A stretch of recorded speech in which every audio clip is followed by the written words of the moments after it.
Galatoma. Artii jechuun faaya jechuun artisti jechuun faayessaa jechuun gara afaan Oromootti sirriitti yoo hiiknu jechuun artiin faaya artistiin faayessaa. Dr. Alii Dannaboo kanuma ijaaniin argin kana akka waan isaan argeetti fakkeessee barreessee tolchee miidhagsee bocee lafa kaa'ee isiniif dhiyeessa sila ta'eef. Baga geessee jetti walalongaa congratulations baga geesse. Ilil baga geessan guyyaa kabajamaa eebba ilma keessan. Ilil baga geessan guyyaa kabajamaa eebba ilma keessan. Ilma keessan jabaa irraa ba'e kan barnootaan cimee iddoo guddaa ga'e. Amile. Ilma keessan jabaa irraa ba'e kan barnootaan cimee iddoo guddaa ga'e. Kan warrarra darbee gosa gammachiise kan gosarra darbee biyya abdachiise.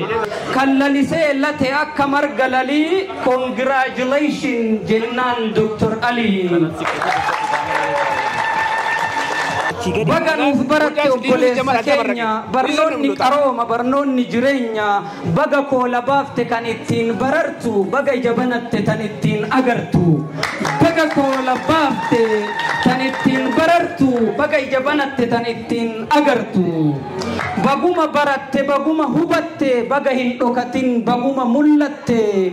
Fire age kan kee cichoomaan to'atte challenge barnoota baga nuuf mo'atte. Maqaa abbaa keetii baguma ol qabde abbaa kan kee waliin congratulations baga nuuf gammadde.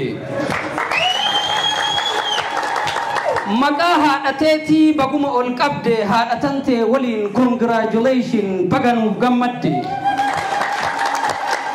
Maqaa gosa keetii baguma ol qabde gosatantee waliin congratulations baga nuuf gammadde.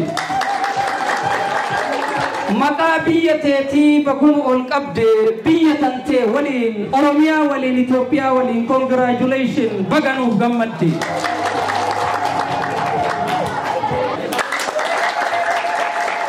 Galatoom ittiin jedhi gad jedhi rabbii keetii kan ijaan si garsiise bu'aa dadhabbii keetii.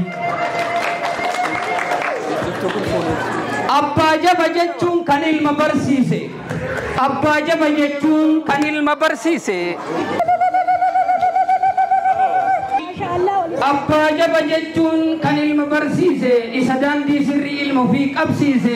Haadha jabdu jechuun tan ilma barsiifte ishii daandii sirrii ilma ofii qabsiifte. Ilma jabaa jechuun ilma waa barate isa waan barateen ga'eesaa taphate isa waan barateen qoodasaa ba'ate. Silaafu Oromoo firiin muka odaadhuma ta'a. Firiin muka odaadhuma ta'a. Qal'atus furdatus ilma abbaatti ba'a. Ilmi nama boonsa kanaaf jaallatanii kanaaf fooqii caalaa ilmaan dhaadatanii. Galatoomaa jedhaan maqaa sabichaatiin irra deddeebi'ee maatii hayyichaatiin. Galatoomaa jedhaan maqaa sabichaatiin irra deddeebi'ee maatii hayyichaatiin baga damee baaftan baga magartanii guyyaa ilma keessan baga agartanii.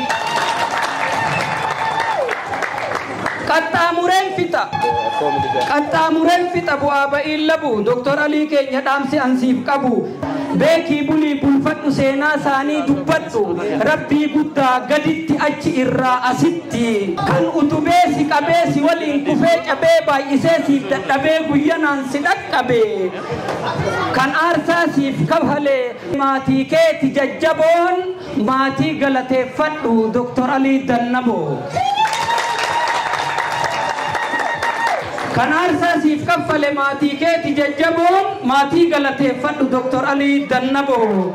On ending, my brother, I want to say you again congratulations to you, my dear brother and the brilliant.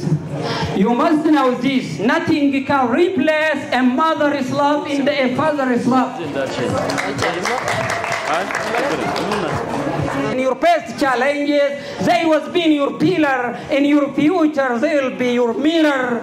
Without legs, how you running? Without them, you are nothing. Without legs, how we running? Without them, he is nothing. Yes or no? Yes. So you have to respect them. It is really no game. Be thankful for what you got. Thank you for your listening to me. Dagagi odata idamen ke habayatu. Rabbum risi hatur subabasi hakayatu. Garami gara chali garar kasittalatu. Hayyo mambota dali laptir busi habatu. Gotomi gurrangali urjin ke hanga uduli injibanno gali dini sina manjau. Guddomi jarsatai ararri sina bu agami manidai falfalli sina tu. Mulladdu adu tai hundu sumaha argu guddaddu tullugai kam facafteha margu. Sorami sora tai karri kelonin dabin wari gammada tai hamlen keyomun cabin. Kimi sibila tai cummanisin dumfatin miawi damma tai tutanisin kufatin. Urgai jallatami jibban cinakem bain sene siyadatami hiriya darren ta'in dubbadhu dhaga'ami gurri kee hafagaatu addi kee hajabaatu hajaan kee hundaa taatu galatoomaa congratulations.